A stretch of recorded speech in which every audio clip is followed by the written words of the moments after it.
people time to buy no water, food, and no ice. You like the place done again. You ain't nobody friend. We done tell you with this lockdown, the economy won't bounce back again. Y'all supposed to do herd immunity, but y'all doing kung fu and karate. With this lockdown, I guess all done. Later on, you can see OPM, you call ya. Lock the place down, you boil ya. You ain't give people time to buy no water, food, and no ice. 4 p.m. you call ya, lock the place down you boil ya. You ain't give people time to buy no water, food and no ice. Boy, when you talk people belly go boom boom boom boom. Somebody break up running straight to the bathroom. Got a bit small dead left in the front room. Stress right out. Good afternoon, Bahamas, and welcome to the Hit Back. I'm your host, Nahaja Black. It's a different day here in the 242. I hope that everybody is trying their best, is doing the best that they can to cope under these situations, this special time. But what a time to be alive, y'all! What a time to be alive! What a time to question a lot of things where we probably weren't questioning before. You're listening again live to the Hit Back on Guardian 96.9 FM. You can also feel free to follow us live on YouTube. Follow me, type in Nahaja Black. Okay, y'all, this is where I am, and I think where we are in this situation that we're in now, right? We are we're on a 7-day effective immediately lockdown. It is one of those things that I wasn't prepared for. Yesterday I said on the show that I doubt that the PM would do something this drastic. Lo and behold, I was very wrong. And I mean, from when I say very wrong, I mean very wrong, that we would find ourselves here without notice, being asked to you know, do the best that we can in these situations, being asked to not make a fuss, being asked to not care, or if you're caring, to not be angry, because this is what is needed for us. This is what is needed. Okay, so I needed to calm down after yesterday's address because it hurt. Yesterday's address hurt. It hurt me. I needed to go to sleep. It hurt so much, right? And I had a chance to interview Dr. Nakia Forbes this morning, and I was hoping we were able to edit it and get it into the show today, but unfortunately we weren't able to. This shutdown did throw a lot of things out of whack a bit. So I will play it on my Facebook page and my YouTube page so that you can get a sense of what was shared. And so if you want to follow us on Facebook, it's the Hit Back, or go to facebook.com/Nahaja Black Show. Follow, like, share that page, or on YouTube so you can see that interview that I did this morning with Dr. Forbes. But so last night it was listen, I needed a break, right? So I was supposed to go back on a friend's show, and I just couldn't do it. I mentally needed a pause. I needed a mental moment, a spiritual moment, a physical moment. And my soul wept, but I didn't cry because I'm not that big of a crier unless it's one crazy movie. But I was very saddened. And I know that there are folks out there who are not supporting my viewpoint on this, who are very staunch in their position that, guess what? You was out on Monday, Wednesday, and Friday. Why you ain't shop when you had those days off? Or y'all should have seen it coming. So why you didn't, get the money and shop? Or you stopped somewhere and got something to eat, but Bahamians just too like complain. See, I know there's a good group and contingent that is on that ticket. And sometimes it's hard for me to believe that you're on that ticket, on that thinking, on that train of thought, simply because that's where you are. Sometimes I feel as if a lot of it is connected and you're fighting your position with a party, but I don't believe that it's all of us. I think that is something that's cultural, and I'll get to that in a minute. But last night, I was very saddened at it, not because I don't think that a lockdown is at this point probably what we need. And I say that cautiously, I do say that cautiously. And I say that knowing that I don't think that they believe that there is any other way. that there's no other way to come up with it. Even if the World Health Organization has told us that that is not sustainable, that we must try another way. There is no other way. And I think because we did it well the first time. You see, that's where, it's going to be that thing where I believe that as a resignation, that there is no other way of thinking other than a lockdown. Fine. What got me though was that this administration, and I'm tired of people asking who is consulting the competent authority. I'm tired of us asking that question. You cannot be competent if you keep on being consulted by incompetent people and you reap the rewards of that incompetence and you still stay consulted by those incompetent people. You know what it got to be then? It got to be that nobody's consulting you. You're consulting yourself, Mr. Competent Authority. You are doing this on your own. You are coming to these decisions based on party politic rhetoric and a seemingly formal disdain for the Bahamian people. I have, ladies and gentlemen, a problem with the way that business is being done by the competent authority. I have a problem the way we can be so quick to put and cast dispersions and judgments, and then, you know, it's okay. Yes, yes, there are people, a group, a small group, who are doing things incorrectly. Yes, we agree with you completely. A small group. But I tell you, the vast majority of Bahamians are doing what is being asked of us when it is being asked respectfully and with some form of strategy. There's only so long you could continue to comply with something that doesn't make sense. See, we did it right away because we understood, or we had no understanding of this virus at that point. And plus, we wanted to, as quickly as possible, as we watched the cruise industry disappear, as we watched the bed and breakfasts close down, the vacation rentals cease, the hospitals shut down, that we as a people needed to work together to get this thing under control. And we did. The people of the Bahamas lined up, fell in line, formation, y'all, and made it happen. We complied. This narrative of Bahamians too like to complain, or we don't like to behave, or you gotta handle us is a lie. It is a wicked statement done by folks who have no heart, in my opinion, for the Bahamian people. Quality leadership would have had us if it was merited. Listen, man, I call people honorable in the House of Assembly because it is the title bestowed upon them.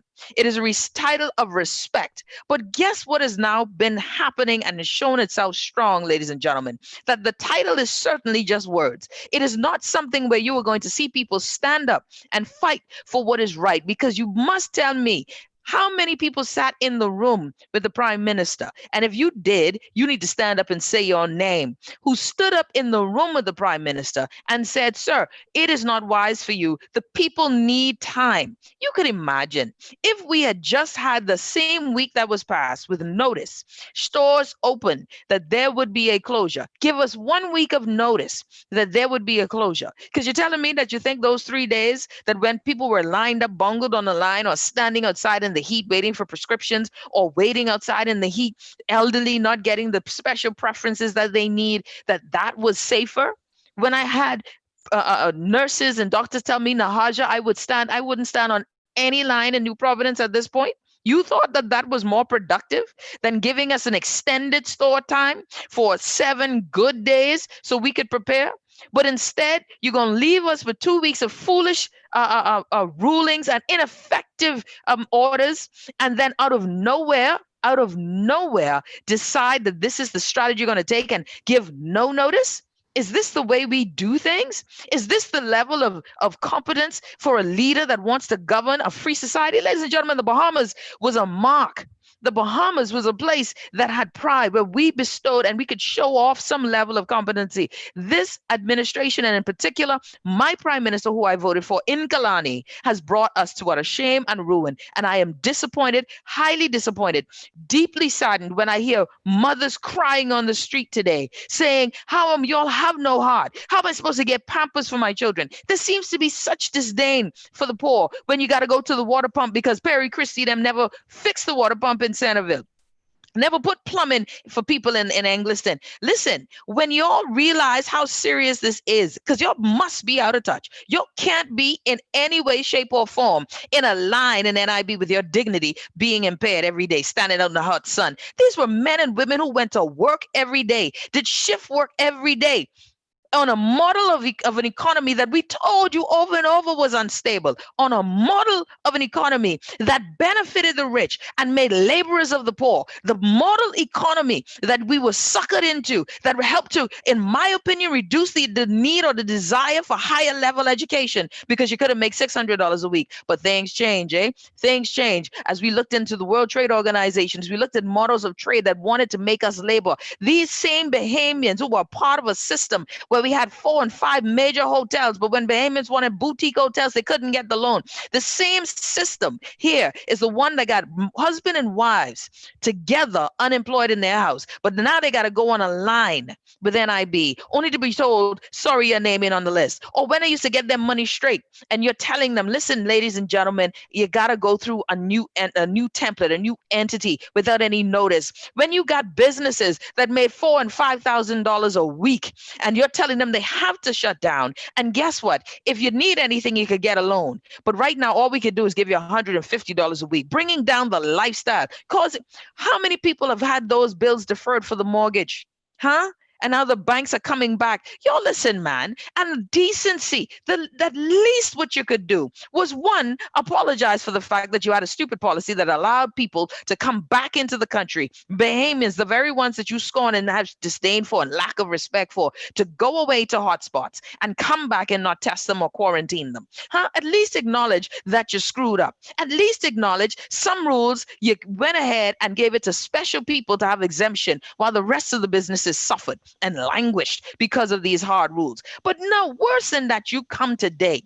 You come last night, 8 o'clock, and you tell the people in a press statement, in a statement made to the Bahamian public, you said, ladies and gentlemen, my fellow Bahamians, well, kiss Annie, Vicky left leg. Well, Conky Joe, the world got this. What we are the count effective immediately. 7-day, 24-hour lockdown. 7-day, 24-hour lockdown immediately. I have an infant. What if I needed formula? What if I didn't buy I just bought a case of diapers because my own ran out on time. But when it ran out, at least I knew I had on Friday an opportunity to get a case of diapers. You said, well, Nahash, it's only 7 days. Look, I don't have vegetables in my house. I on a diet. So my diet is suffer. That's it. Fine. That's it. But what about the people who don't have anything, who do hand to mouth? Yo, listen, if you don't know that lifestyle, don't talk about it. If you don't know how people are suffering, save your judgment. I would say for your mom, but no, don't even do that. Just save it. Because some of us just cold and heartless. When you don't know stuff, all you should do is be empathetic. Listen to people crying. How could you? And I was told, ladies and gentlemen, that in the meeting when recommendations were being given to the prime minister, not the final one, but in the recommendation by the health officials, I was told by multiple sources that the idea of a hard and fast immediate lockdown was not supported by all, that even 3 days of food store time constraints was not supported by all. But those who have the voice in the ear of the prime minister tend to support these harsher treatments. Apparently, we're children. You see, I'm a grown woman. I pay my taxes, but I'm a child. This man has the power to lock me up and lock me down without choices. You see, taking our compliance as weakness, you see. This is wrong on levels. When you hear people crying, today I heard a voice note, and there are things you have to pass through. But I guarantee you this is tough. Voice note saying that a lady and her son went to the pump to get water. I don't know about going to a pump to get water. I don't know about that. And she was ticketed. That's what I was told. I would hope that that's not true. I would hope that she was told to go inside, ma'am, at the very least, but not that a police officer would ticket her for getting water. See, when you don't know what it is, you don't know what it is to, man, look here, my mother's a single mother, was a single mother, is a single mother, six children, six children, worked hard to get us in a house, six children. And she would tell stories of of how hard she had to work in days when we couldn't eat. See, now I'm the last child. I don't, I didn't have that story, but with the older ones, that was the story. Days when she wouldn't eat to feed us. Times when my brothers and sisters would cry because of, you know, my mother has hypertension. Thank God her pills are stocked up before this. And it was all by the luck of the draw. I'm saying, y'all, this isn't about party. Get the party foolishness out of your system. Get it out. It's about people. It's always been about people. It has always been about people. It has always been about me and you. When we talk, look, poverty in this country is not a sin. It is not a weakness of a man's soul or of their spirit. It is a weakness, I believe, of a people and of a nation to find ways to help our brothers and sisters rise above. People use that scripture, the poor will always be among us. Maybe we should also talk about greed. Maybe we should always also talk about wickedness. Maybe we should always talk about that as well, because it's always been about people. If you believe in Christ, he came for people. He came for the lost, the least among us. He said, man, if one sheep goes missing, a good shepherd goes and finds them. This has always been about us. This has always been about my brothers and sisters who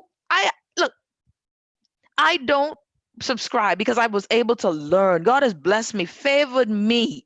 I tell you, I know who I am in him. I know where I come from. I don't consider myself more significant than you, but I know that God has favored me because of the things he has sought to teach me, the spirit in me that has led me to want to learn more.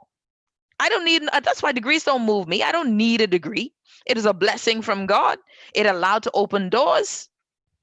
I'm not moved by degrees. I'm moved by heart, by people who love people. You want to save us, Mr. Prime Minister? Respect us first.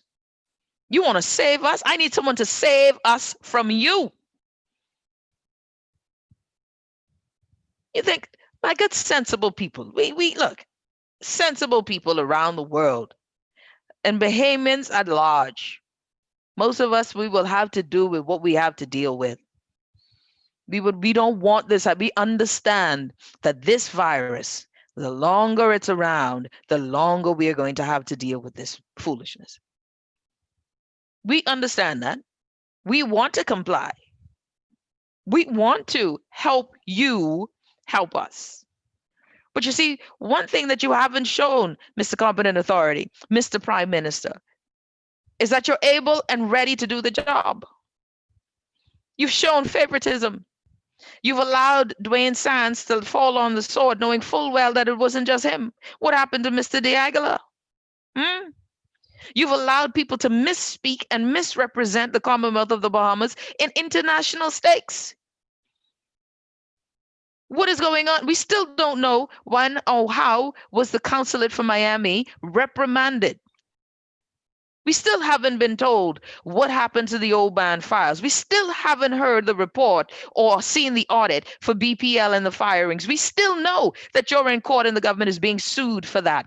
Listen, when it comes to this fiasco, this issue of COVID-19, even if we remove Dorian and still questions being asked, if so much money has been given, where is the response? Where is the movement?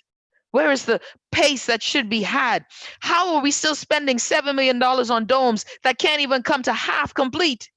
And another system is barreling on us right now. How much? $6 million on drones. You failed to be a leader in good times.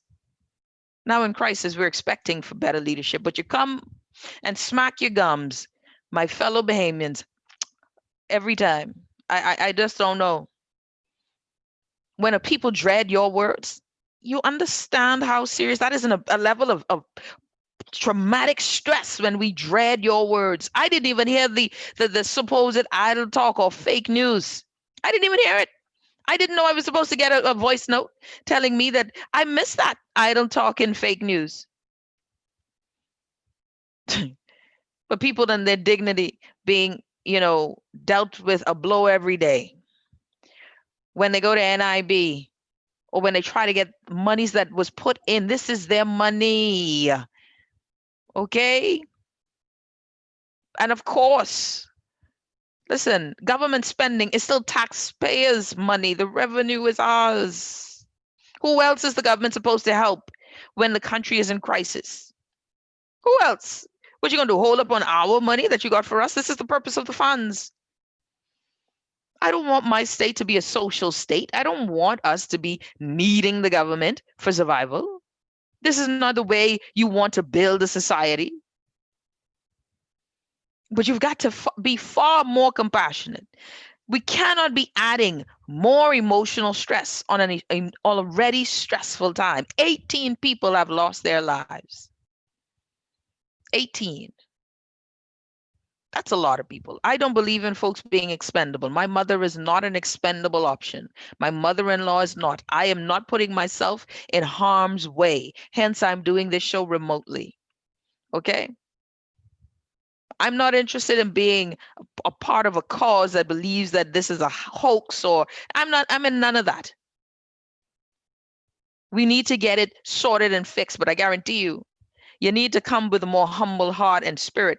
And then you need to immediately give people a chance. How in the world is AML Foods? Good for their staff. I'm not begrudging their staff being able to be taken care of, but how come 1,000 people who were working can get sorted out? What about the thousands more who weren't given that notice?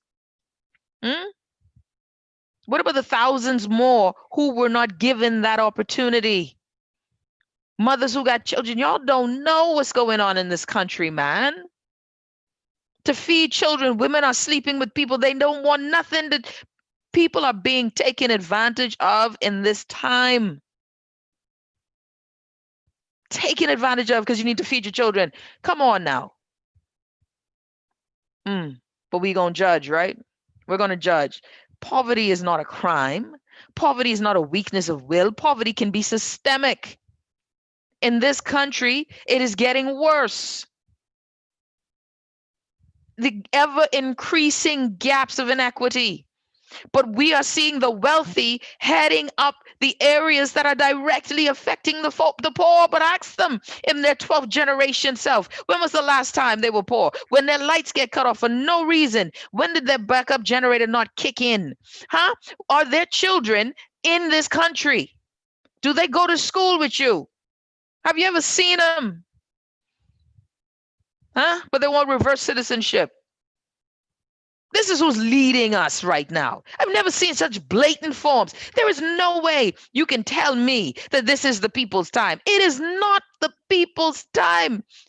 Because it's sure I must be ain't one of the people. I don't even know if I was one of the woman them. I can't be something. Somebody tell me. Look here, man.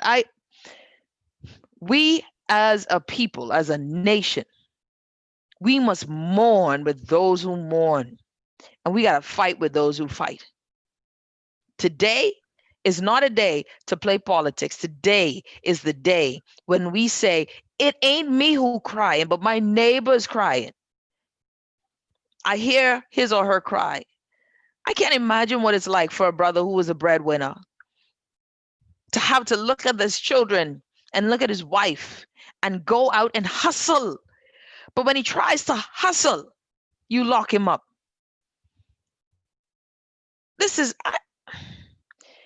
And the government does not see that they are a part of the problem. It ain't just us. You lost the voice, the air of the people. The people don't trust you to be competent. They don't trust you to have a plan, an idea. I had Marlon Johnson on. We are in a financial straits. And the acting financial secretary says we're going to get that ERC plan, those plans. by late September. August and September are hurricane season time. People are not able to find food because you didn't give them chance. Where they're going to get water from? But AML is able to get their thousands of staff members an opportunity to get food. What about the doctors and lawyers? The gas stations are closed. Are you going to give them a gas station to get to? First, frontline essential service people who got to show up. You're going to give them a chance to get gas? Hmm? Where are the COVID-19 task force cars? How are they going to check on people? Got to be a gas station open somewhere because the police got to patrol, right? Are we still? Is the restaurant that was feeding the inmates still going to work? There's only one place going to get money this lockdown. It's only 7 days. But you know what the prime minister said after 7 days? Because someone said something to me I didn't even consider.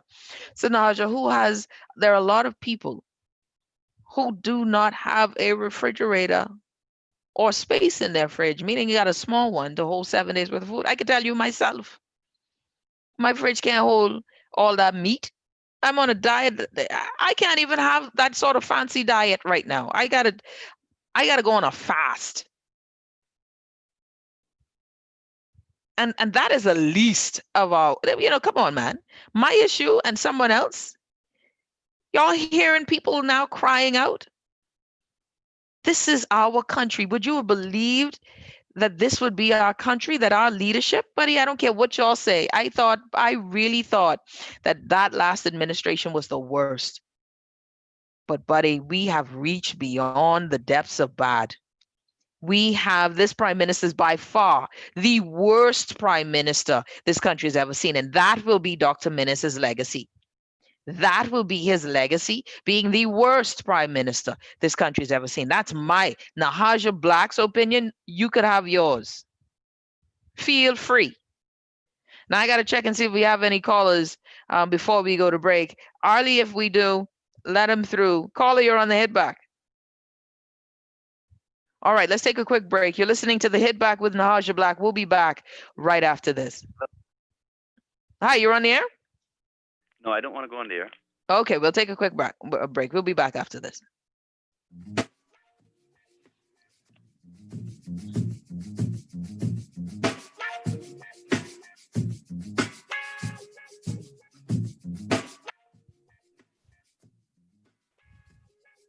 When you retire, you should do it your way. Unlike an annuity, Royal Fidelity's personal retirement account puts you in the driver's seat with the flexibility to change with your lifestyle. You choose when, how much, and how often to receive your pension payments. Plus, you'll have access to the best performing investment funds in the market. That means your money keeps working even when you aren't. Retire your way with an RF personal retirement account. Call us today at 603-6000 to learn more. Royal Fidelity. Money at work.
And we're back. You're listening to the Hit Back with Nahaja Black here live on Guardian 96.9 FM.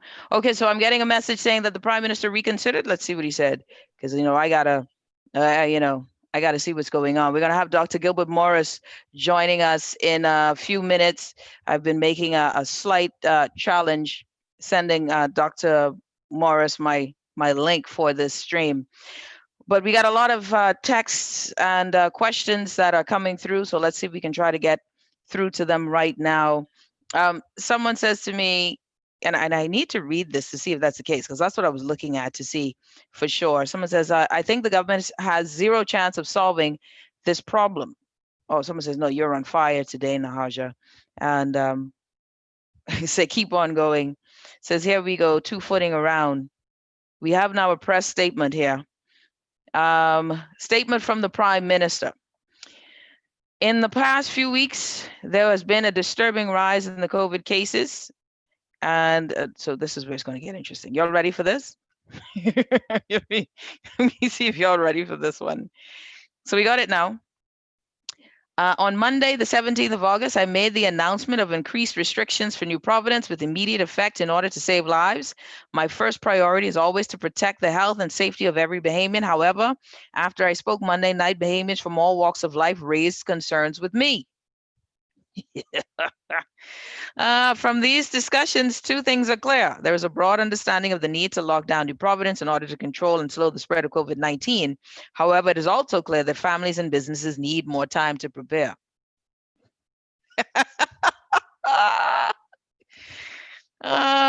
Says, I hear you. I understand you and know that in many cases we must make adjustments in the short term to strengthen us in the long term. Earlier today, the cabinet was briefed by officials of the Department of Meteorology and the National Emergency Management Agency, who are closely monitoring a weather system which on its current path may affect the Bahamas by Sunday. Given the feedback from community stakeholders and the threat of a weather system that is developing, we are making adjustments to the New Providence lockdown. This is to allow residents who were unable to secure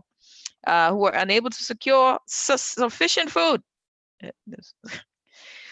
medicine and water to access essential items and to make the necessary preparations as we monitor the weather system. Starting tomorrow, Wednesday, 19th August, grocery stores, pharmacies, water depots, gas stations, and hardware stores will be allowed to open from 6 a.m. to 9 p.m. until further notice. Food wholesalers and manufacturers will also be allowed to operate during this period. The National Insurance Board will resume check distributions on Wednesday, the 19th of August at the National Stadium. I will provide additional details as it relates to the lockdown for New Providence when I address the nation later this week. NEMA is expected to brief the public on the weather system on Wednesday. Your best interests guide my decisions. These are difficult times for our country. As you shop for essential items and make preparations, please abide by the public health guidelines. Stay physically distant, wear your masks, wash or sanitize your hands regularly. We will beat this second wave by working together. And as your Prime Minister, I will always listen and make decisions, taking your needs, thoughts, and feedback into consideration. As my friend said, well, look at God. Someone says, I go in with the African woman this time around. I think they're talking about, well, look at God, ladies and gentlemen. Let's go through that starting tomorrow, because the Prime Minister said now he's listening, He's listening. Starting tomorrow, Wednesday, the 19th of August, grocery stores, pharmacies, water depots, gas stations, and hardware stores will be allowed to open from 6 a.m. to 9 p.m. until further notice. All right, so everything's back on track. Grocery stores, pharmacies, water depots, gas stations, and hardware stores starting tomorrow from 6 a.m. to 9 p.m. will be open. So it's even better than before for these main arms, right? Food wholesalers and manufacturers will also be allowed to operate during this period. So that's great news. Finally, he says, in the NIB, will resume check distributions on Wednesday, the 19th of August at the National Stadium. All right, he says, your best interest guide my decisions. I wonder who called. I wonder who called the prime minister. Honestly, who do you think called him today? I'm curious as to who made that move to call the prime minister.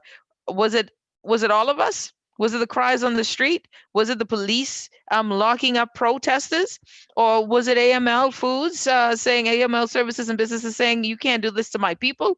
What was it? Was it all of the above? Because I'll tell you right now, this is a humbling, and I'm proud that he did it. But Lord knows, I'm sitting here saying for sure, thank God for the people making noise. Someone said we had meeting last night and this morning. So they spoke last night. I'm getting word from government officials saying that they met last night and this morning.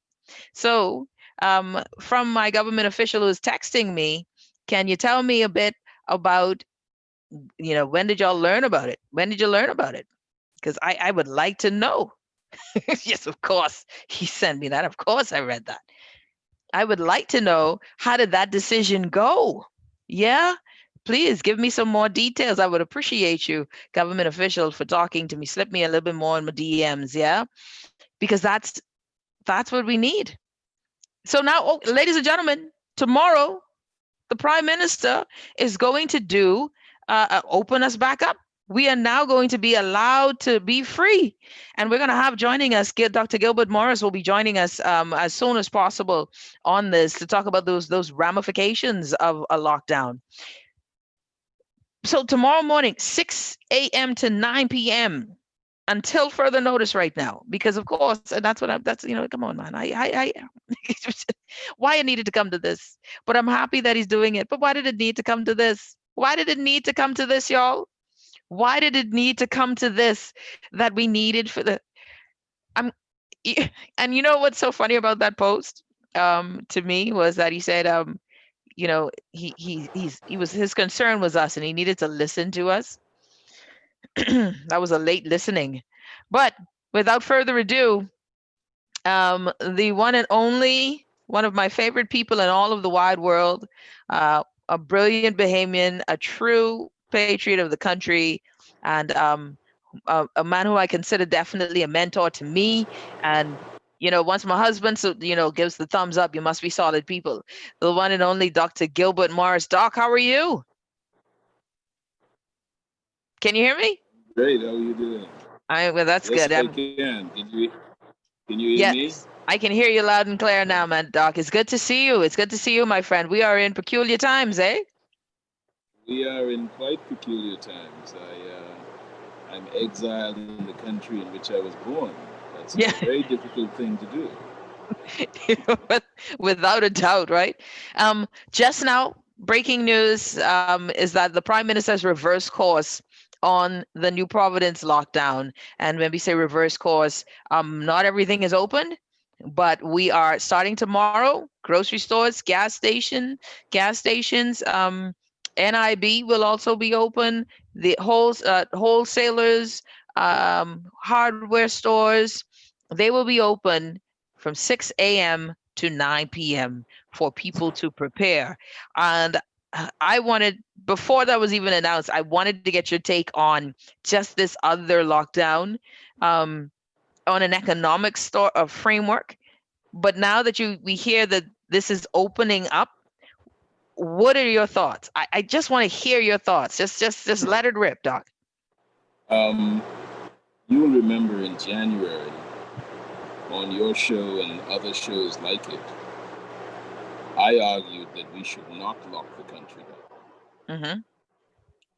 I argued that as a hospitality destination, COVID-19 put us in a position while the world is watching to demonstrate our capacity. After all, the way you handle a pandemic calls for radical and extreme hospitality. And if we are half a century experts in this area, Mm-hmm. while the world was watching from January, this was the time to show what we were capable of. I remember on that show you questioning me very vigorously, and I said to you that what we had to do was to move our elderly Mm-hmm. into hotel rooms, make sure that we move the people with comorbidities, so sickle cell, lupus, diabetes, high blood pressure, any underlying condition, move them also into, I remember calling it luxury or leisure quarantine. So not a prison, a good, nice, basic hotel room, as they had done in Singapore. Yes. Right, 3 meals a day, nurses' attention, all that thing, and that we needed to do this as a way of getting those people out of the way Hmm. and keeping the economy open. Now, people say, well, isn't that herd immunity? Yes and no. What you're doing is the danger of COVID 19 is not that it's worse than the flu, it's that it has a component where the infection rate exceeds that of the flu, and that component is the asymptomatics. Yes. And so the flu is, I think, 3 to 4. COVID is 2 to 3, except the uh, the asymptomatics could be 1 to 50 or 1 to 150, Mm-hmm. right? So it's a very, very much more contagious Yes. pestilence than anything we've ever experienced. And what that leads to is facilities overload. So too many people get sick too quickly, and your facilities can't handle them. And there are people with other critical care and comorbidities. That's a problem. And when you get overwhelmed in that way, your doctors and nurses begin to get ill, and then the whole Yes. system Started collapses. collapses. Yes. Absolutely. So Mm-hmm. that's the. But if you move your old people out of the way, your elderly out of the way, and because I'm getting into that zone, I don't really want to be. So let's just call it, your people who are over 50-licious, right? If you move them out of the way, and you move your people with underlying medical conditions, you've substantially reduced the prospects of death and critical illness from COVID infections in your community. Not that people who are young don't get complication or have underlying complications that you won't know, but that would be a rarer occurrence than watching, large numbers of your elderly pass away. So the fact that we haven't done that, we didn't do that. And I also made the point that before you do that, if you acted in January, you would have tested, because then there was a question of whether there's any COVID in the country. That would be you'd be optimizing for that. So if you're optimizing to discover COVID, you could test at that front end. After March 1st, if you didn't test in that way, testing was pointless. After Because, that. yes, after that is pointless. What you then have to do is get your elderly and your at-risk persons out of the way. But let me ask you, Doc. Let me ask you something. At this point, right? I would say that we have. At one point, I thought we were successful. I think a lot of us thought we were. We had successfully flattened the curve. Then, no, you wouldn't agree with that. No, we've never been successful because we never knew what we were doing, in the sense that we never knew how many cases there were in the country. To be successful, you have to have an aggregate. And just remember this, all you epidemiologists and econometric scholars out there, remember this. In order to know that your process is successful in any large social project or program that you're doing, particularly in a pandemic, you need aggregates. So if you think about it, testing is arithmetical. Mm-hmm. You test one person and another person. You could have 3 sets of people testing one person and another.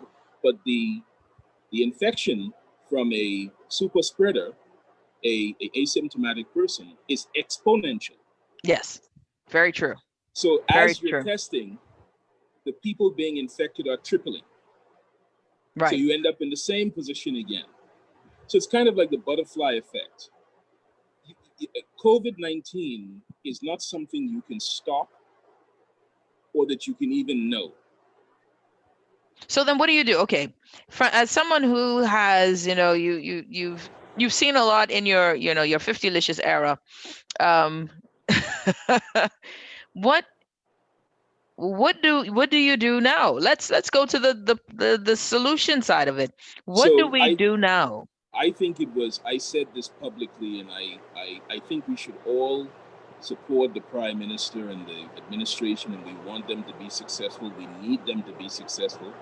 I said on your show and other shows when Dr. Sands was there and Dr. Forbes and Dr. Minnis and all these, we want them to be successful. It's very important. I always thought, and I said it from the beginning, it is a reactionary and a bad idea. It's the worst idea in a pandemic to lock people down. The worst idea. Worst idea. Because you're doing, especially one that's highly contagious. And people say, well, you're not a physician. How do you know that? Well, this has got nothing to do with medicine. Say what This now? has to do with biostatistics, with interstitial demographics, with logistics, with facilities capacity, all right, with avoiding triage. That's what this has to do with, which is what an economist does. And so I've tried to explain over and over again, when you move your old people out of the way and you move your people with pre-existing conditions out of the way, you've now created a zone where you can apply your limited amount of tests, where you can apply your limited amount of hospital staff, where you can apply your limited amount of beds. Because the people that would cause a cascade, an overwhelming number of sicknesses, you've moved them out of the way. Right? You've moved them out of the way. We didn't do that. When you lock down, you're locking down potential infected people with your old people and with your people with underlying medical conditions. Right. In our case, you're locking them down also with no food, with nearly 7,000 people, as I understand it, with no power and no water. This is not, you can't just order lockdowns. Jerome Powell, the chairman of the US Federal Reserve, said in March, the most important thing in this COVID management is to secure the population for food and against fear. That's right. Those are, you understand what I'm saying? So I saw Dion Benjamin Smith said that God helped her that she had gotten her supply of insulin, because if she had to be locked down without her insulin for more than 3 days, she'd be dead. You cannot just arbitrarily. You can't just say, and again, I'm not in a crisis. I'm not hoping to disparage the Prime Minister or question his intelligence or anything like that. And people have got to stop saying he's a doctor, so he knows. Physicians know nothing about epidemiology.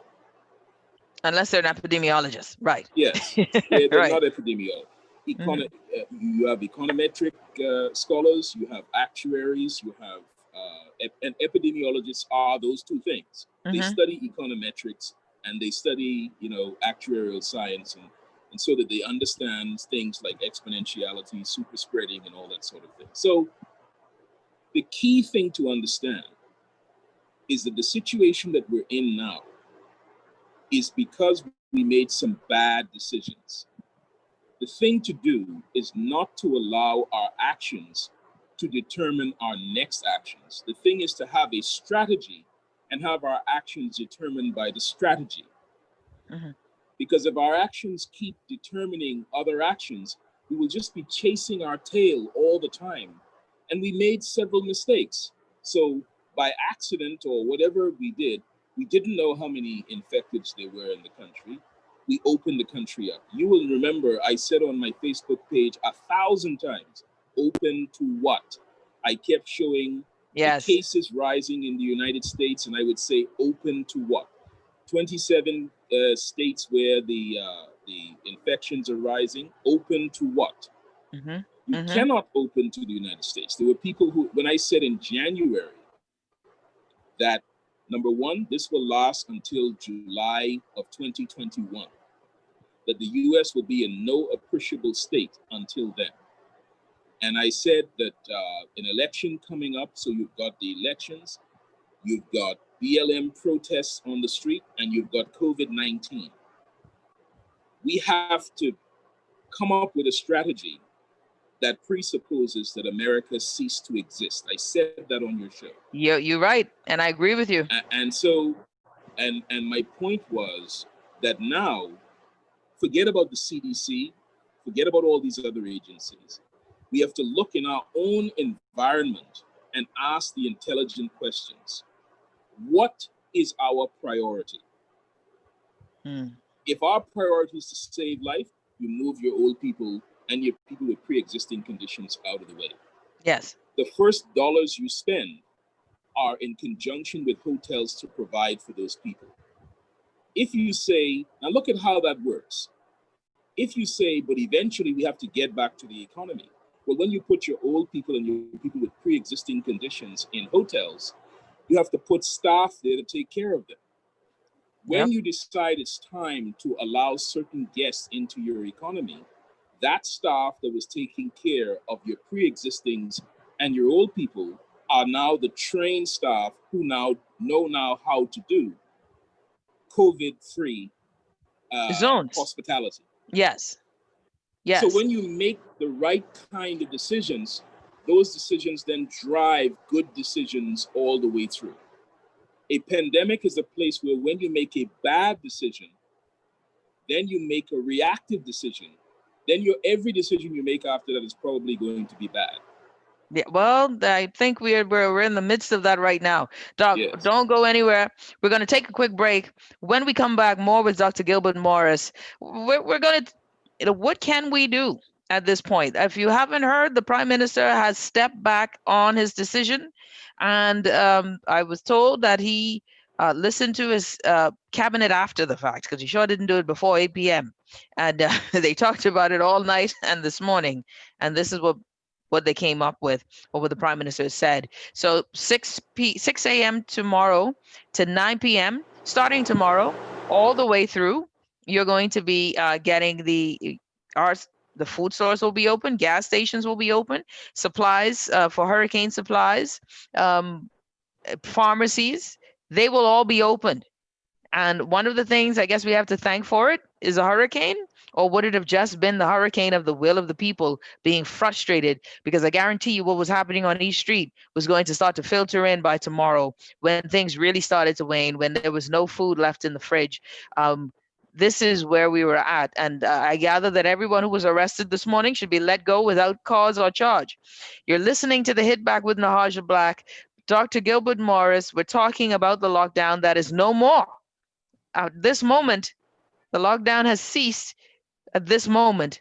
And when I mean cease for certain areas, for most everything that we need to survive. So that's interesting. We'll be back after this. You're listening to the Hit Back with Nahaja Black right here on Guardian 96.9 FM and live on YouTube.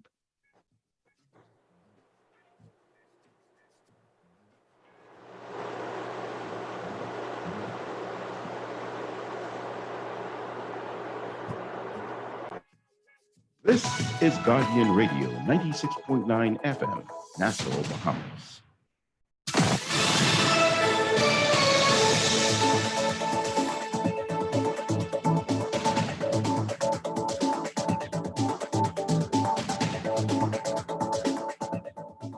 You're listening to the Guardian News Network. Good afternoon, everyone. I'm Taylor Ferguson. Here's what's making news. Thank you for tuning in. Progressive Liberal Party Deputy Leader Chester Cooper calling on the Prime Minister to amend the additional restrictions put in place as part of a new 7-day lockdown. Cooper said the lack of notice given to Bahamians was a cruel and ill-conceived decision that will leave many Bahamians hurting. It's mean-spirited, it's cruel, it's heartless, it lacks compassion, and quite frankly, he has gotten it wrong. The lack of notice is absolutely ridiculous. Last night, after stores closed, nobody able to get supplies, and the Prime Minister ought to be condemned for this. Well, healthcare workers were not able to adequately prepare for the lockdown on New Providence, Bahamas Nurses Union President Amancha Williams said today, adding, many nurses are having challenges right now.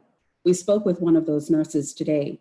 Because I work 8 to 4 every day, so I did not have a chance to prepare.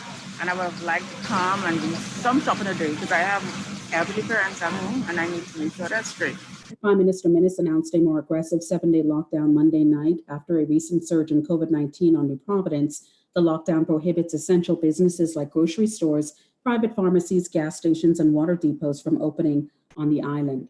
A second staff member at the Broadcasting Corporation of the Bahamas testing positive for COVID-19, prompting the corporation to close its headquarters. The board of directors and executive management jointly announcing that effective immediately, the corporation's headquarters will be closed until further notice. On Monday, BCB said a staff member tested positive for the novel coronavirus over the weekend. In a statement today, the corporation said as a result of possible exposure to the first case, that individual had tested positive for COVID-19. The statement said, out of an abundance of caution for all, additional COVID-19 exposure procedures with respect to the corporation's headquarters building will be carried out and actioned. They will seek to operate remotely on radio, community page, and through their Northern Service operation for news and information. That's what's making news. I'm Taylor Ferguson. AP News is coming up next.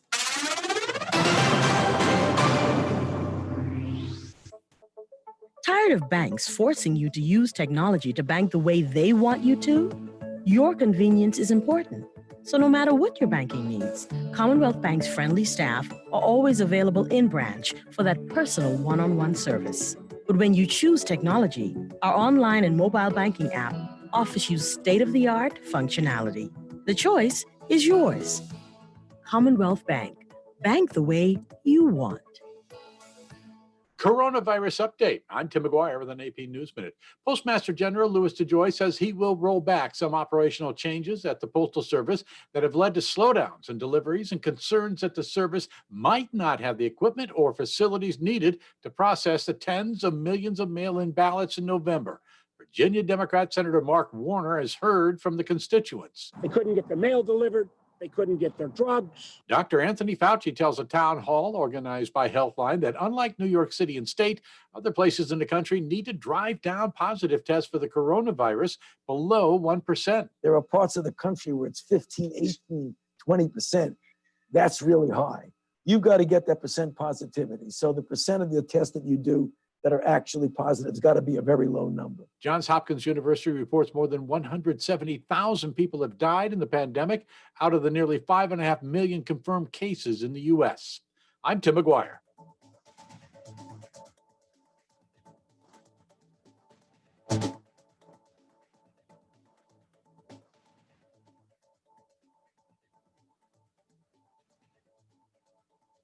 This is Guardian Radio, 96.9 FM. Fresh news, smart talk, all day.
And we're back. You're listening to the Hit Back with Nahaja Black. That solo song with PM You're Cold now. Boy, some people are saying, Nahaja, it hasn't even been 24 hours. It says oh Lord, the mess of the whole baby's birthday doing fool. It ain't even been 24. Say flipping hours. People are frustrated, y'all. I mean, if you don't at this point, y'all listen, at this point, if if we aren't laughing, we're crying. If we're not trying to find a place to get zen, then you are losing your mess, you're losing your cool a lot more than that. And I'm trying to be well, of course, this is radio, so I can't say anything untoward. And of course, I love the Lord. My ma's listen to the show. But going back to the statement, if you missed it, and my special guest with me today is none other than Professor Gilbert Morris.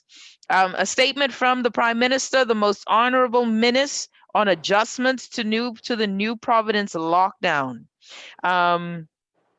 In the past, and this is in quotes, in the past few weeks, there has been a disturbing rise in COVID-19 cases in New Providence. Sadly, additional deaths have been confirmed and our hospital system is stretched to capacity.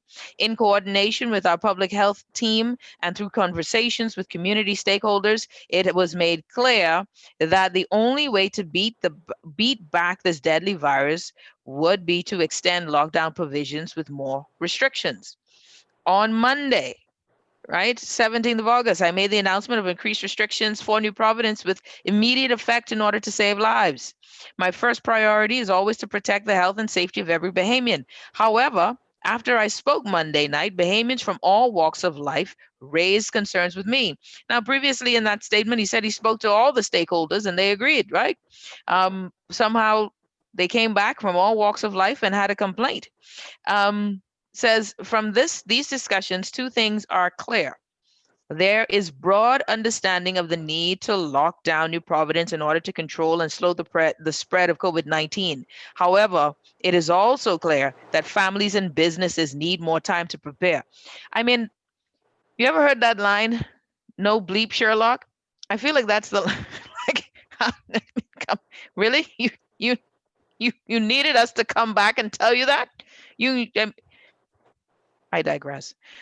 I hear you, he continues. I understand you and know that in many cases we must make adjustments in the short term to strengthen in the long term. Earlier today, the cabinet was briefed by officials of the Department of Meteorology and the National Emergency Management Agency. I thought we spoke to all stakeholders. Did it stop being hurricane season? But I'm supposed to be happy with this, and I am extremely happy. Given the feedback from community stakeholders and the threat of a weather system that is developing, we are making adjustments to the New Providence lockdown. This is to allow residents who are unable to secure sufficient food, medicine, and water to access essential items and to make the necessary preparations as we monitor the weather system. I don't know how did it come about that you figured we were unable to make the necessary preparations? How did that come about? Riots on the street?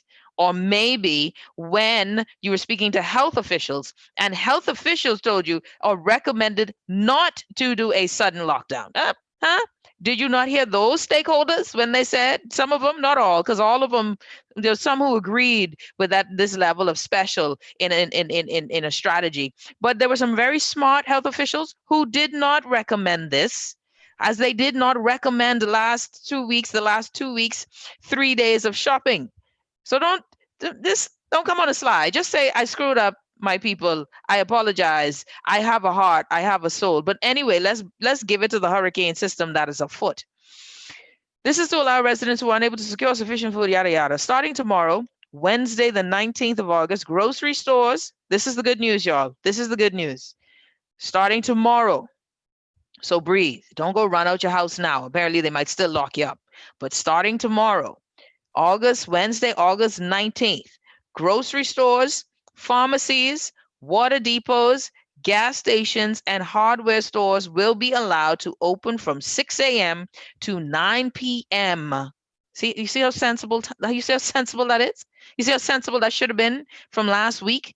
Then they don't give you staggered days. This isn't a staggered day thing. This is an everyday thing. Look how sensible this sounds, right? Mind you, we give them credit because I think 6 to 9 was always the time for food stores, but fine, let's go with that, right? Until further notice, for wholesalers and manufacturers, food wholesalers and manufacturers will also be allowed to operate during this period.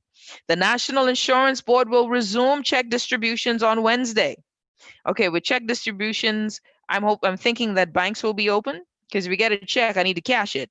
But banks aren't listed here, so I would assume that if you're getting check distributions or any form of checks, that the banks will be allowed to work as well. Check distributions Wednesdays at the 19th of August at the National Stadium. It says I will provide additional details as it relates to the lockdown for New Providence when I speak to the nation later this week. Oh, Father, when the Prime Minister speaks later this week, have me mentally prepared. Someone says, Nahaja, there were no threats. There's something spreading on social media that the Prime Minister will blame the hurricane for his change of mind or his change of spirit. But it was actually that he was given an ultimatum by cabinet members that if he does not change or reverse course, there will be mass resignations. Someone within government has said that the Prime Minister was not threatened. There was no threats of mass resignation. So that's an interesting story and development there.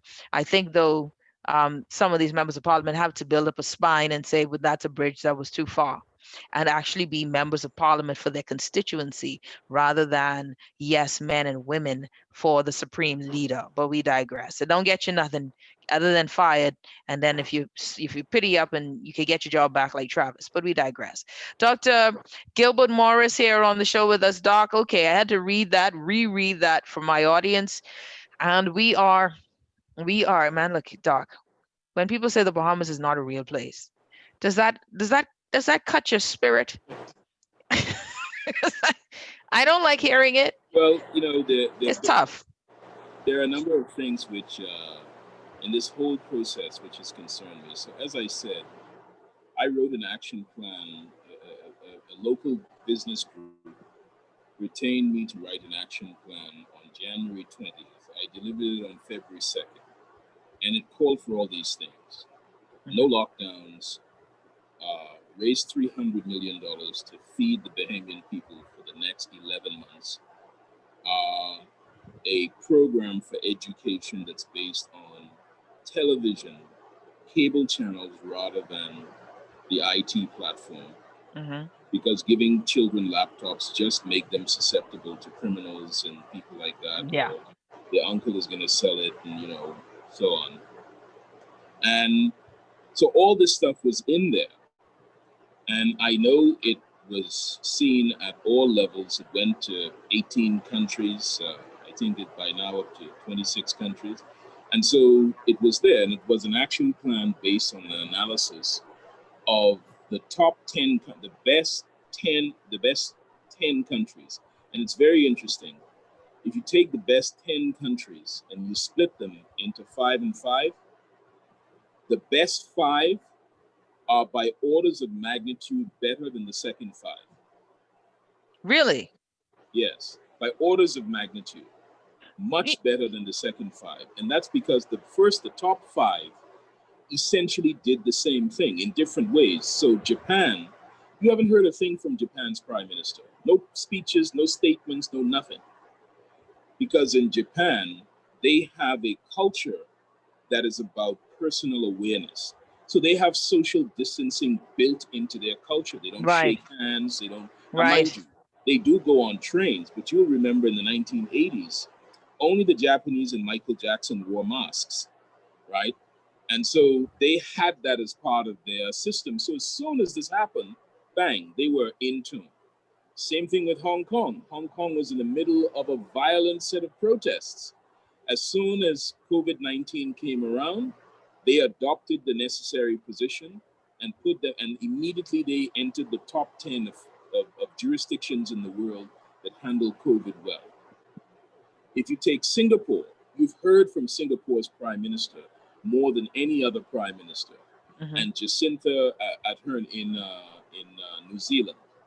But Singapore's prime minister showed the right language that you use to your population, not threatening them, not attacking them, not telling them that they're undisciplined, but encouraging them and explaining that we're all in this together. We are going to survive. We have to adhere to the rules. And then he himself adhered to the rules from the very beginning. You never caught him with his other ministers standing around the microphone as if they were the Commodores, all right, in the middle of telling other people to social distance. You didn't see that. He was always alone.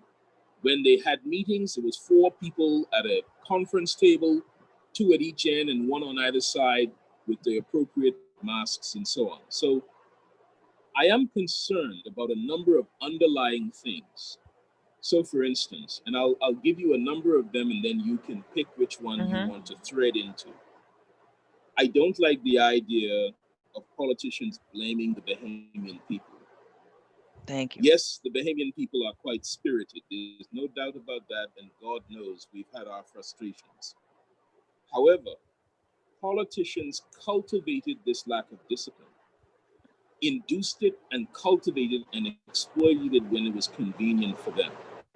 Yes. Bahamian people did not open the country when it closed the country when Florida had no cases, then open it when Florida was Sodom and Gomorrah. My God, right? Booming with COVID. They didn't allow Bahamas Air to fly. Yes, they didn't allow Bahamas Air to fly with no protocols. The Bahamian people didn't do that. Are they spirited? Yes. But you can't exploit their lack of discipline. Induce it, encourage it, prioritize it, exploit it. And then in a situation when you need it, not humble yourself and say, we have governed you in error for all these years, and we now see that when we need the country to pull together in a significant way, we know how to speak. Don't tell me Bahamians can't pull together, because after Dorian, the Bahamian people were the leaders of this country.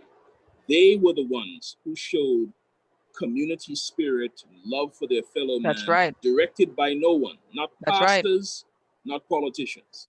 All right? So don't tell me they're not capable of discipline. They become frustrated by confusion. That's it.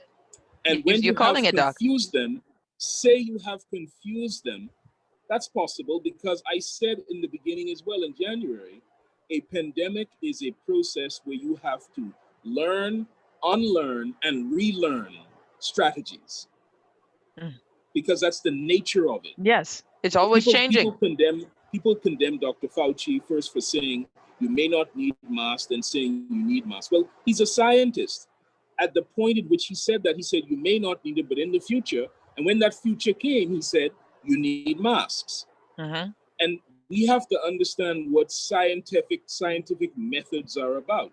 Scientific methods are about looking at evidence constantly and making adjustments until, so that you go through the process right. That's number one. Number two, there is no eliminating COVID. There is risk managing COVID. That's the best we can do. I said at the very beginning on your show again that the bubonic plague arose in 1347. It killed 50% of the known world. Then it went around killing tens of millions of people over 300 years. China shut down a city in China for bubonic plague last month. Yes, that's right. That's right. A pandemic that happened 670 years ago. There were more than 10,000 cases in the 20th century. So my point is that COVID is here to stay. Thank you, Doc. That tells you that what we need to do is exercise mastery. Now, when we exercise mastery, when we understand that, we can't blame the Bahamian people. We have to learn, relearn, and unlearn that COVID is here to stay. Now we say, okay, if that's the foundation before us, that's the horizon. What do we do? I saw a discussion by a former justice of the Court of Appeal responding to the former Chief Justice and President of the Court of Appeal, and my heart was broken. Justice Dame Joan Sawyer specifically addressed the issues, and every time she was speaking, she had her constitution in front of her, explaining why she thought certain provisions were not adhered to. And she was very specific about some very detailed things, such as whether the executive, that is to say the prime minister and the cabinet, have the power to criminalize that which is not criminal from a constitutional, from the exercise of their constitutional authority. And the answer is no, they do not have any such power. That which is constitutional can never be a crime. You can have a set of rules within a particular zone of emergency. The rules that the section says, the Article 29 says it has to be reasonable, and the government has to state those reasons. And all the case law says reasonableness is not because you anticipate something that you want to prevent later, or you think it's just convenient that the lockdown stop crime and that helps you because it allows you to manage COVID better. No, you have to give better reasons than that. So to have another judge, senior member of the judiciary, come out and just in political terms attack what was said was disappointing to me. Now, for those people who would say, why are you attacking Justice Allen, who support Justice Allen, I have honored Justice Allen in a way that none of those people who support her can do. In the early 2000s, I wrote an analysis of a judgment that she made in financial services, praising her for her judicial insight and creativity. And I presented that at a conference held by the Canadian Attorney General and at Cambridge University, calling her name. Oh, wow. Dame Joan Sawyer was in the audience. So for those who support her, let's get something straight. I have honored her in a way that you can't. So when I criticize her, it's from the same spirit in which I honored her. I think she should withdraw her remarks because you cannot have a senior member of the judiciary talking about another member of the judiciary as if her remarks are somehow like your taxi driver just talking out of his head. Out of his head, yeah, right. You understand me? And here's why. These are the things that make it impossible to govern the country. Because you have a judge whose husband was a senior member of the party that she seems to be supporting with her political comments. Now, people would say, well, Dame Sawyer's comments were political. Yes, but she was criticizing the government that appointed her. So the issue of conflict of interest doesn't arise. Suppose Justice Allen had said, and she's fully capable of saying this, I understand the substantive arguments of the learned former Chief Justice. However, I have procedural questions and questions of efficacy and practicality in terms of implementing the substantive propositions as she expressed them. Now look at that. You can now teach that at Eugene DePuch Law School. Yes. Substance and procedure. That is a classic dichotomy in law. A classic dichotomy. And and I'm proud to see we in the Bahamas have two senior female justices, engaging each other. It should have been the response should have been at another level. Yes. A justice can't come out of the court. You're supposed to have collegiality with your colleague. Collegiality comes from college. College doesn't mean a place where you go to school. College is the relationship you have with the people in that environment. You see, that's the college. And what you establish with them in terms of professionalism is collegiality. Let me ask you something. You're just tuning in. Yes. Sorry, you want to finish that thought there, Doc? Finish that thought. No, there. just that one of the reasons we end up having a lack of discipline in our country is because because the opportunities to raise the discussion and keep it at the level of the persons who stand before us, all right, is that we miss those opportunities so many times. So you can't have a senior member of the judiciary leveraging that title to make a political statement. Yeah. That is a very unfortunate thing. And I said to you on this show at the beginning that Dr. Minnis should have appointed an ombudsman committee to oversee his decisions, which the Constitution calls for, a committee that could override him, because that's what a Democrat, meaning in the sense of democracy, does. And if on that committee he had put 25 young UOB law students to go through his decisions, to go through the decisions of all the agencies, to examine them for their efficacy in law, all right? If he had done that, and then the judge comes out and says this issue of substance and procedure, you'd be training the new young judges in issues of a Bahamian jurisprudence. This is not English law now. This becomes Bahamian law, and this is how you drive culture into the law and give the body of the law spirit. And I think that that was missed by the unfortunate response of the former president of the Court of Appeal. Wonderful. I'm sitting here and I'm thinking, wow, I never even thought of it in that sense. And I think that there's something very interesting about it, but we'll take a quick break.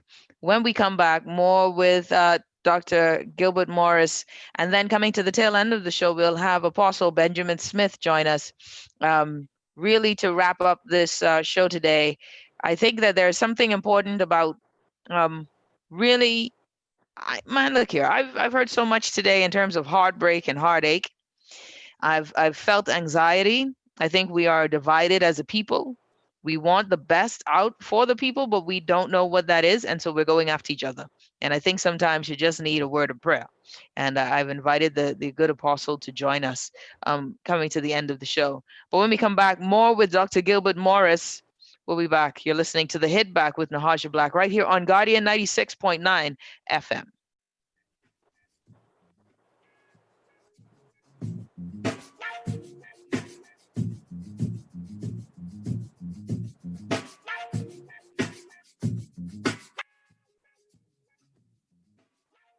It's the beginning of the hurricane season, and Fidelity Bank is giving you one less thing to worry about. We're not able to control a storm or its path, but we can prepare for it as much as possible. With every debt consolidation loan, Fidelity is giving away fully loaded hurricane kits valued at $200 with all the hurricane essentials you'll need to weather the unexpected storms of life. It's that easy. Sign up for a debt consolidation loan, open an ASUS savings or fixed deposit, and walk away with a free hurricane kit. At Fidelity, we're committed to helping you through these difficult times. Fidelity, we're good for you. This is Guardian Radio, 96.9 FM, Nassau, Bahamas.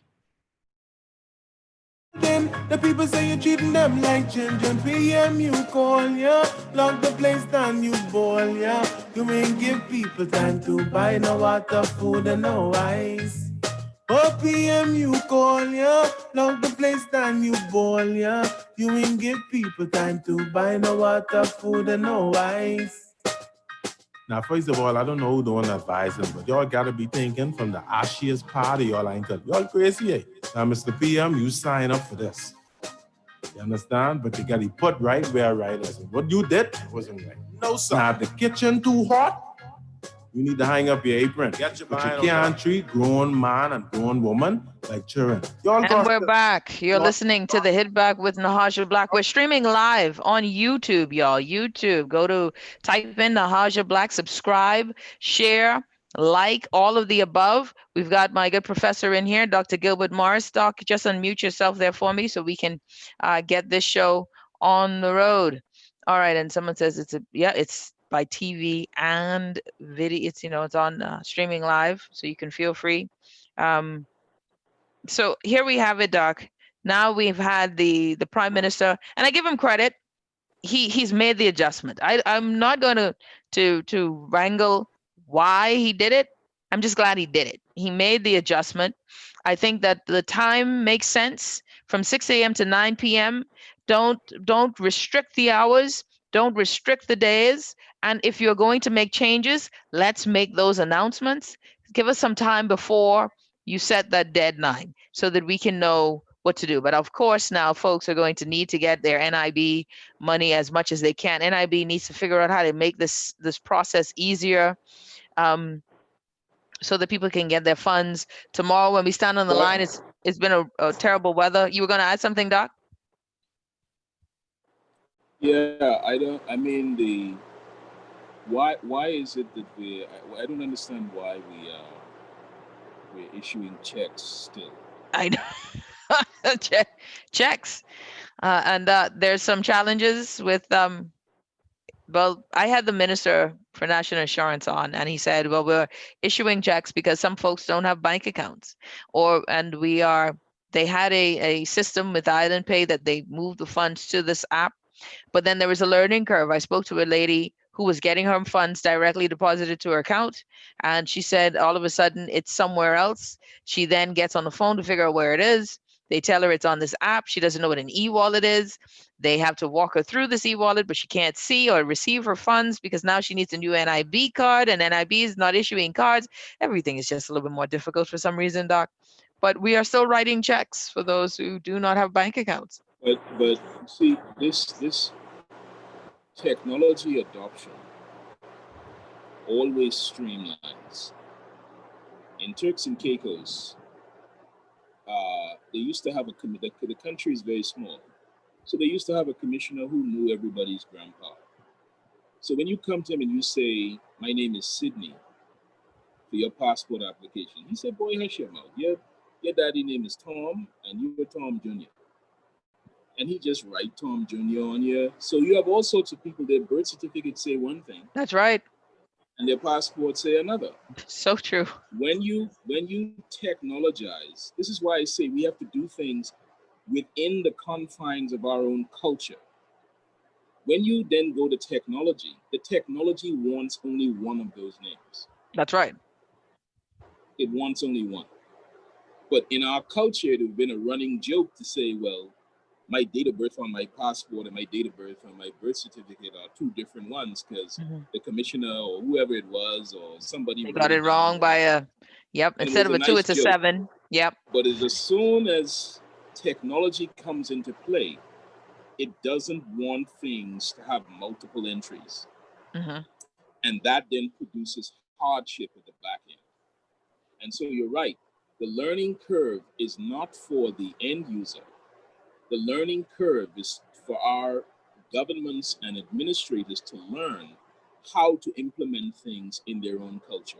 You said something, Doug, Dr. Gilbert Morris here on Guardian 96.9 FM, the hit back with Nahaja Black. Something you said during your earlier part in the show was that a pandemic such as itself, it will, in essence, it will form new greatness. It can either form greatness or it can form this, I mean, just total waywardness, right? That systems out of a pandemic can elevate a nation.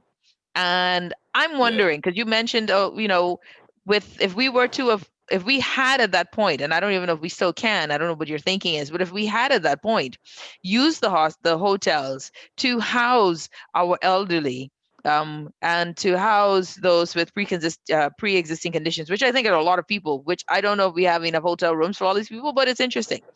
But if we were capable of doing such, we would have been able to equip a set of workers who are able to work in a COVID-free zone, something we can market, something that we can sell to the world as a destination.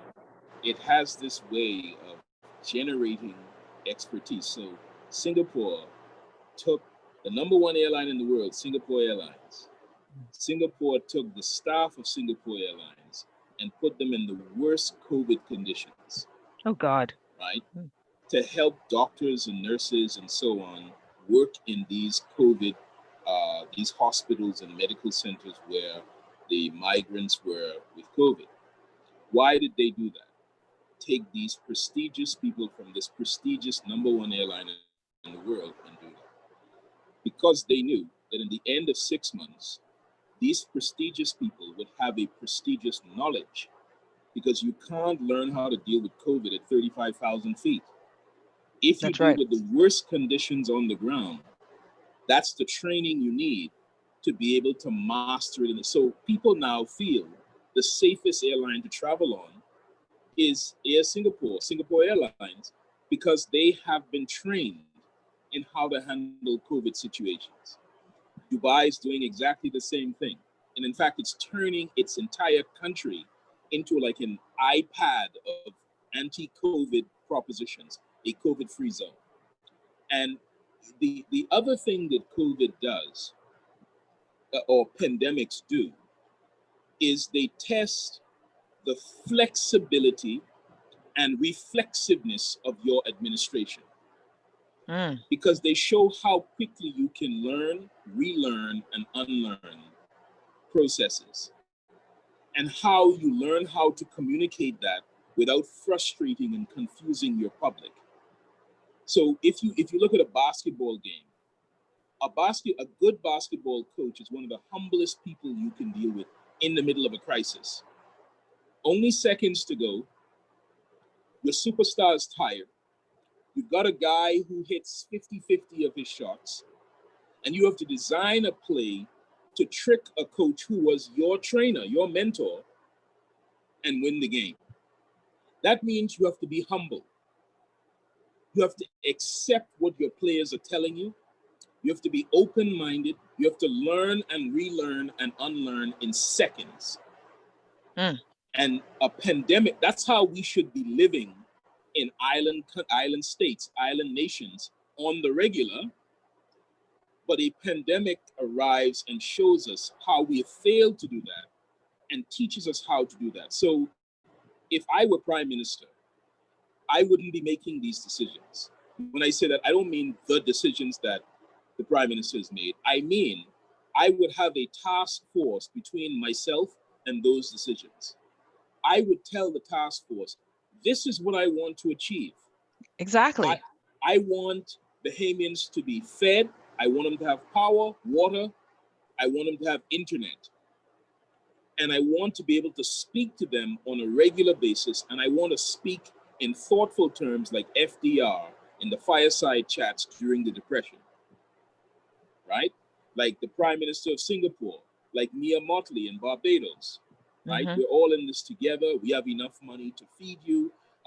For those of you who have medical issues, remember Governor Cuomo and those lengthy press conferences where he really spoke to the very soul of his people there in New York City. Yes. So that's where the prime minister and the cabinet must be, right? And then in between that, you have your task force. The prime minister tells them, deliver on this that I'm telling you.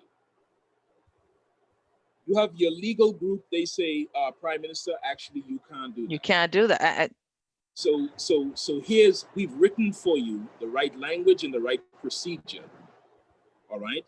But if we were like Estonia, with 1.2 million people, and we just short of 400,000 had digitized at the right time and not allow a country that just came into being in 1992 to become the world's most digitized country on earth, while we're still running around saying we're computerized when we have one computer in the office. If we had done those things which are within our potential and our capacity, contact tracing, communication with every single Bahamian, feedback from every Bahamian that could be generated onto a blockchain, categorized, aggregated, categorized, given points, and then you could see people, it's almost like a mini referendum. You could see people are feeling this about that. People are concerned about medicines. People are, then you say to your task force, I have the proof. People are concerned about their grandparents. People are concerned about medicine. People are concerned about education. And data, as C. Alan Johnson keeps saying, allows you to make more efficient decisions. And so, yes, pandemics, put you in a position where you can discover your greatness, but you have first to be willing to learn, unlearn, and relearn everything you think you know. Dr. Gilbert Morris, Doc, thank you so much. Listen, we have to do this again. I think next time I want to get your thought on our take on the well, I guess work from remotely plan that we Yes. that I'll say, can I say one thing yep. about that? Mm-hmm. I said that the world is going to be different. I'm telling everyone now, everything you understood about the world, forget it. I said this in January, people didn't believe, but I think they may believe now. If you take a place like New York City, I said about universities, they're never going to be congregational universities again. And the reason is the technology platforms are so advanced now. When the colleges tried it in 1993, 94, 95, 96, 97, it was clunky. When they tried it now, they were like, oh my goodness. You can mark papers, you can comment on papers, you can mark right down to the grammar on your machine. It's efficient, it costs less, you get greater productivity, and guess what?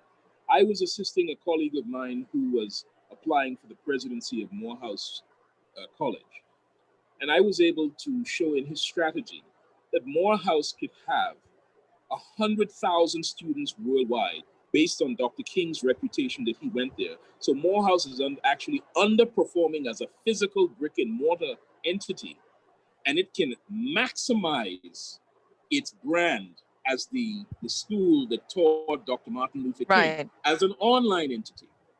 When colleges find the treasure trove, the streets paved with gold from massive global influence as online universities, they're not going to go back. And in the same way, every major city that you know, New York City, those offices are never going to be filled again. They're going to have to become apartments. And everything you know about New York City, about London, about Paris, and these sorts of places is going to be absolutely different in the future. And in turn, we will be as well? We will be as well, because we will not be able to depend on the lazy plantation tourism that we depended on before. We are going, God put us in a proximity to the United States. We never learned what that proximity, the benefits of that proximity was. We never studied it. There's no course at UOB that can teach you about it. And it's geopolitical. Otherwise, we wouldn't have given the Chinese the most important geostrategic gift on earth for nothing. Doc, we gotta, we have to do this. Stadium. No, we gotta cut it right there, but we'll do it again. But for Rusty Stadium, that's a great line. We got bless everyone. Yes, absolutely. Thank you, Doc. I appreciate you, Dr. Gilbert Morris, live here on the Hit Back. He'll be back. Everyone, take care, Doc. We'll talk a little later. We have here now none other than Pastor Benjamin Smith, Apostle Benjamin Smith. How are you, Apostle? All is well. It is great to be here with you, and also to the Bahamas, indeed. Thank you so much. I know it was short notice, and you said yes. One of my family members, she follows you, and she shared something with me that a message you preached in January, talking about pandemic or something. But you didn't call it a pandemic, a health, similar to epidemic, and saying we got to go back to the bush. And I believe, Apostle, I believe in God with everything in me. I believe he speaks to us, through us, and around us.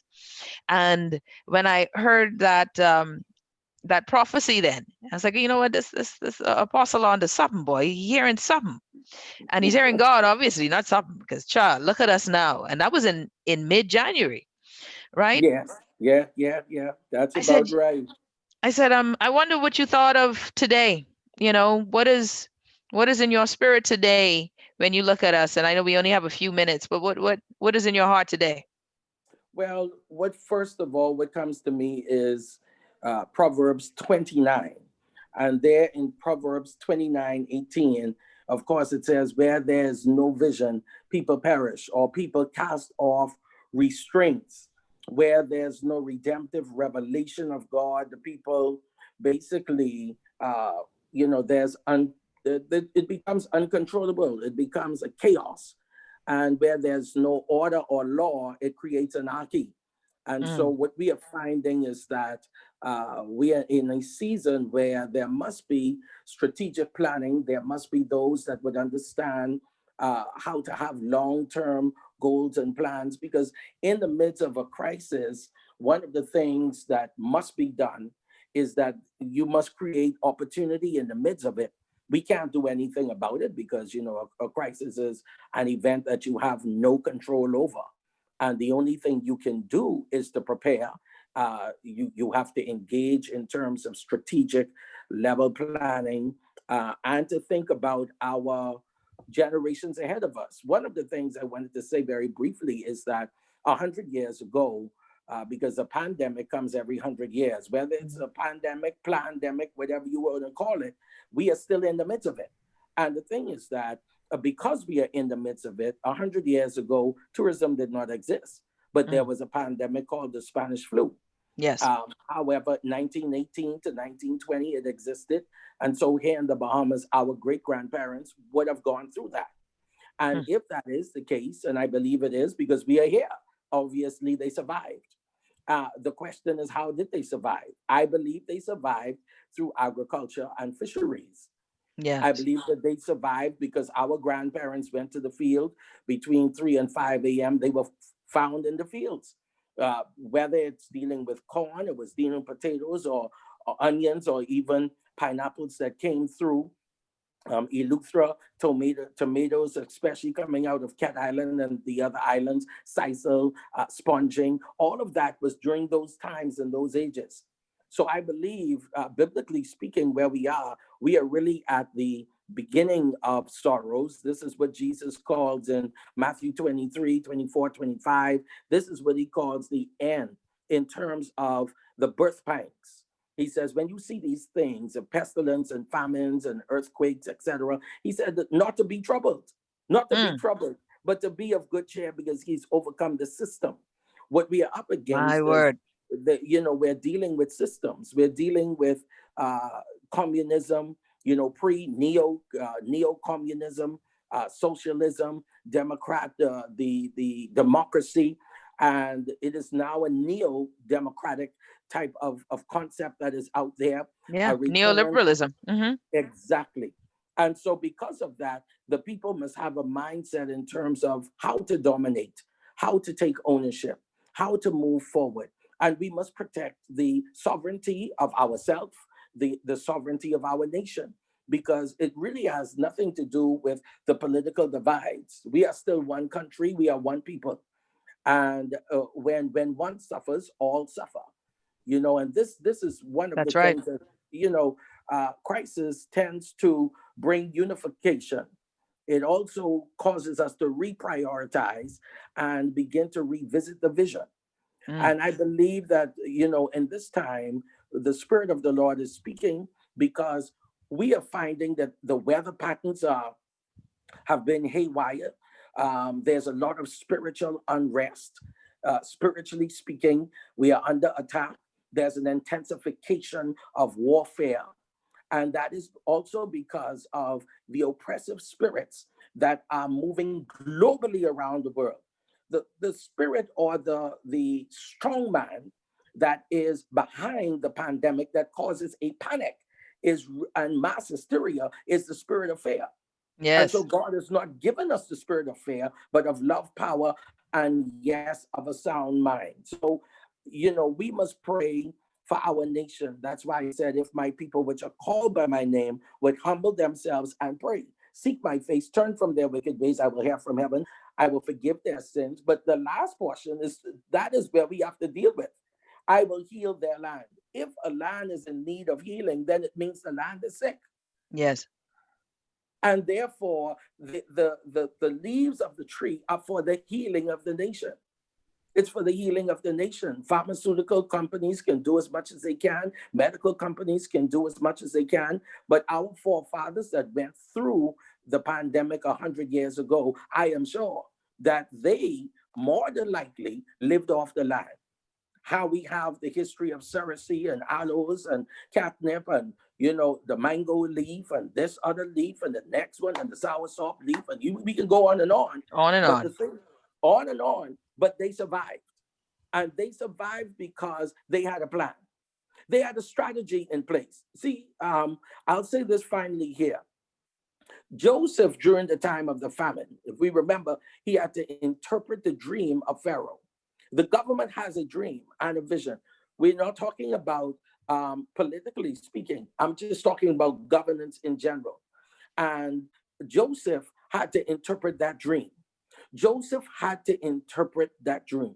And when you don't have a Joseph in place, someone that will interpret the dream, or a company that will interpret the dream of the nation, what happens is that you end up with confusion. You end up with a vision or a dream that has not been interpreted correctly. And this is a problem. There's information, there's revelation, but there's no interpretation. And without interpretation, there cannot be application. Yeah. They're playing our music, Apostle.